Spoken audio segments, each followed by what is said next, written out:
I'm Jeff Bezos. Jeff who? The world's first ever person to amass a $200 billion fortune.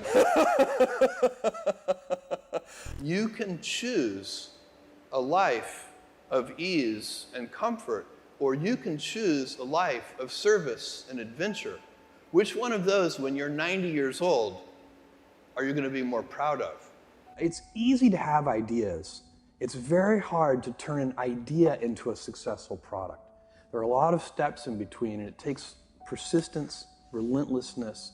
So I always tell people who are, who think they want to be entrepreneurs, you need a combination of stubborn relentlessness and flexibility. And you have to know when to be which. And basically, you need to be stubborn on your vision, because otherwise it'll be too easy to give up. But you need to be very flexible on the details, because as you go along pursuing your vision, you'll find that some of your preconceptions were wrong, and you're going to need to be able to change those things. So I think taking an idea successfully all the way to the market and turning it into a real product that people care about and that really improves people's lives is a lot of hard work. If I were a young college student today, I would be very interested in biotechnology. I think biotechnology is just a fascinating arena that probably in the next 10 or 20 years, there's going to be a golden age of biotech. One of the golden ages that's happening right now before our eyes is also artificial intelligence and machine learning.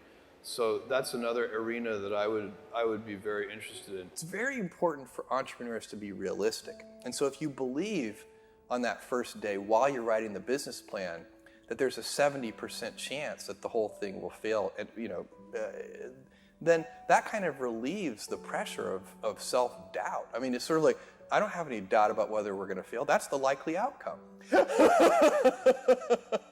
And it just is. And to pretend that it's not will lead you to do strange and unnatural things.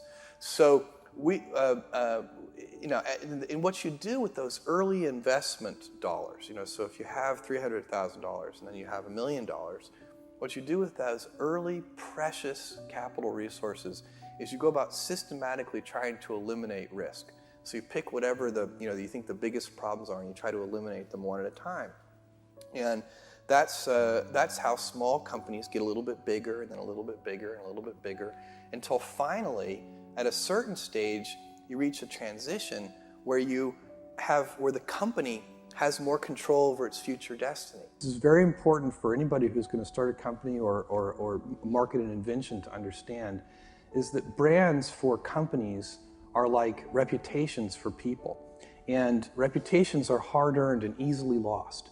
So the most important intellectual property that a company can have is, for us, it's Amazon. It's that name, but what it stands for. We've worked very hard to earn trust. You can't ask for trust. You just have to do it the hard way, one step at a time. You make a promise and then fulfill the promise. You say, we'll deliver this to you tomorrow, and then you actually deliver it tomorrow. And if you do that over and over again, then ultimately you can instill your company's name with a reputation. And that's, I think, sometimes people talk about brands in this very amorphous way, but for me, I like to think of it as a person, and what is the reputation that person has, and how have they earned that reputation? Everything I've ever done has started small. Amazon started with a couple of people, and Blue Origin started with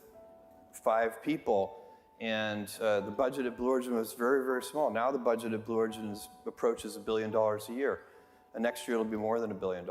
And Amazon, it literally was 10 people. Today it's 500,000 people, but it's hard to remember for you guys, but for me it's like yesterday I was driving the packages to the post office myself, and hoping one day we could afford a forklift.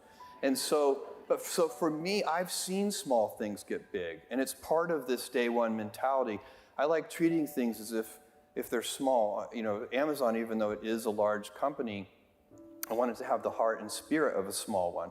I often tell people that I work with, if you can get, because people have very high standards for how they want their work life to be. And I said, look, if you can get your work life to be where you enjoy half of it, that is amazing, because very few people ever achieve that. Because the truth is, everything comes with overhead. That's reality. Everything comes with pieces that you don't like. You could be a Supreme Court justice, and there's still going to be pieces of your job you don't like. You can be a university professor, and still going to be, you have to go to committee meetings, and you have to do things. You know, every job comes with pieces you don't like, and we need to say, that's part of it, and not resent those pieces, or try not to, but also try to minimize them. The stress primarily comes from not taking action over something that you can have some control over.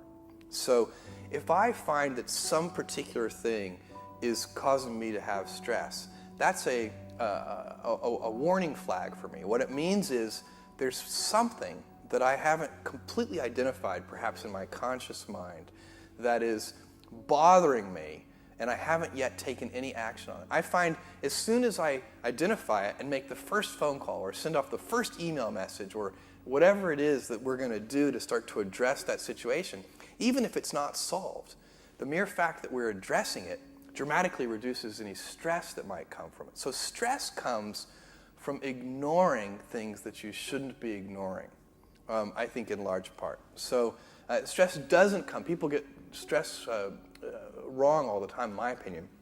Stress doesn't come from hard work, for example. You know, you can be working incredibly hard and loving it, and likewise, you can be out of work and incredibly stressed over that. So, and likewise, if you kind of use that as an analogy for what I was just talking about, if you're out of work, but you're going through, a disciplined approach of, a series of job interviews and so on, and working to remedy that situation, you're going to be a lot less stressed than if you're just worrying about it and doing nothing. A young person should find something that they're passionate about to do.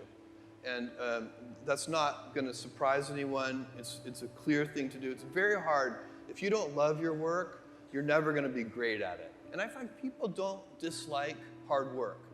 What people dislike is being out of control. Like, they can't control their life. They can't control their environment. This happens to me when I get overscheduled. I hate being overscheduled. I want some time to be able to think and free myself. We all have the same amount of time in the world. Nobody has more time than anybody else. And when you become a very successful person, one of the things, you start to get overscheduled.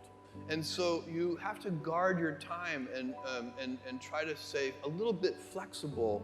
So that's, for me, it's not a waste of time, but I like to have some freedom of movement rather than having every minute of every day scheduled.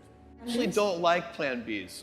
I find Plan Bs they defocus you from Plan A. Plan B should always be make Plan A work.